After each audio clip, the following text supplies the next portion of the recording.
शेतकरी बांधवांनो राम राम. मी आपला मित्र भगवान धेरडे. आपल्या चॅनलवर सर्व शेतकरी बांधवांचं स्वागत आहे. तर बांधवांनो, जुने माणसं म्हणायचे की वावराला एक जर येडा केला का तर एका लाखाप्रमाणे. तर खुद माझे आजोबा सध्या म्हणायचे, पण आता आजोबा का आपल्यात राहिले नाही. तर त्याच्या मागचं समजा हेतू, आता उदाहरणार्थ हे आपलं हे ऊसाचं शेत आहे.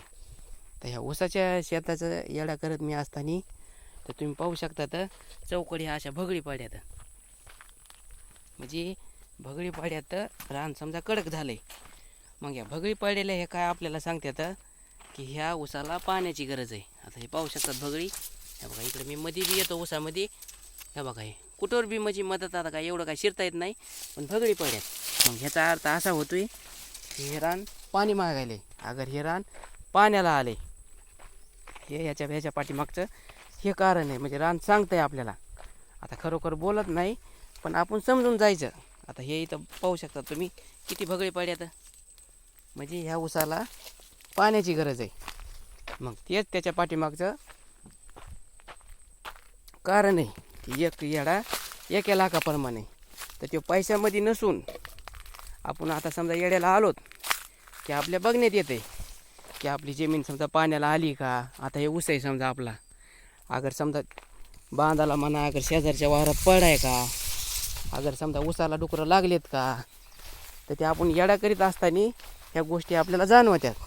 अगर समजा एखादा कोपरा आहे समजा, ते तिथं समजा गवत झालं आहे का, अगर कुठं काही असं आता इथं पिवळे पडेत बघा ऊस, मग कोणता रोग यायला आहे का, आपल्याला समजा फवारणी घ्यावा लागेल का, त्यांच्या त्या 1 लाख जी म्हणतात का त्याच्या मागचा हे हेतूय.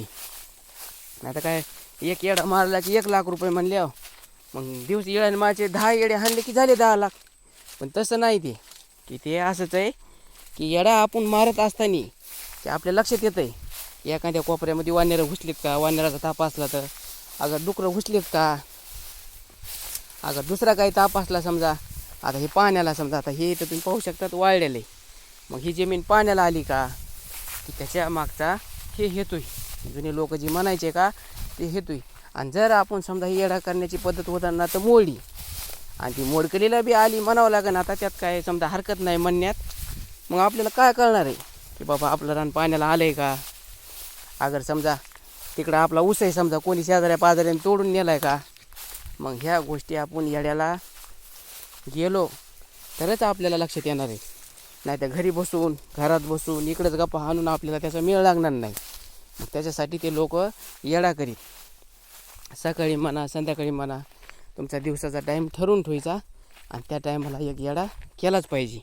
मग त्याच्यामुळं समजा जे आपला येड्यामुळं फायदा होणार आहे, समजा आपण फवारणी केली समजा ते येडा करून, अगर समजा पाणी दिलं ऊसाला, अगर दुसरं काही एखादं काम केलं समजा, लई ताप लागला म्हणून डुकराला तार लावली, साड्या लावल्या, मग त्याच्यापासूनच्या उत्पन्नामध्ये आपल्या वाढ होईन का. मग तेच आपले पैसे म्हणायचे, ते लाखावर जे उत्पन्न आपलं येईन का, तेच खरी पद्धत आपली येड्याची. त्याच्या मागचा हे येतोय, बाकी काही नाही. तुम्ही आज येड्याला फिरत असताना मला ते आजोबाचं सांगणं, अगर जुन्या माणसं सांगायचे, आता एक सांगत होती बघा आमची, तर ते मला आठवलं म्हणून म्हणलं आपण चलत त्याचा एक व्हिडिओ बनवत, आणि ते बनवायला सुरुवात केली. आता इथं पाहू शकतात तुम्ही, हे आपलं बियाण्याचं तोडून गेलेलं आहे. येड्याला आल्यावर आपल्याला मेळ लागत आहे, इथे पाणी द्यायचं ह्याला, का हे उगायलं आहे का नाही उगायलं आहे, काय होईल आहे, त्या सर्व गोष्टीचा मेळ लागत आहे. आता वरच्या शेतकऱ्यांना पाणी दिलेलं आहे, त्याचं पाणी फुटून आपल्या वावरात येईल, त्या गोष्टी आपल्याला केव्हा कळणार आहे. त्या बघा हे पाणी दिलेलं आहे, त्या गोष्टी केव्हा कळणार आहे, जेव्हा आपण त्या शेताला येडा करू तेव्हाच कळणार आहेत आपल्याला त्या गोष्टी. बांधवांना माहिती कसं काय वाटली एक कमेंट मात्र जरूर करा. तुम्ही जर व्हिडिओ नवीन पाहत असताल, चॅनलवर नवीन असताल, तर सबस्क्रायबर मात्र जरूर करा. बांधवांना लवकरच आपण अशी काही ना काही माहिती घेऊन भेटत राहू. तोपर्यंत व्हिडिओ बघितल्याबद्दल धन्यवाद.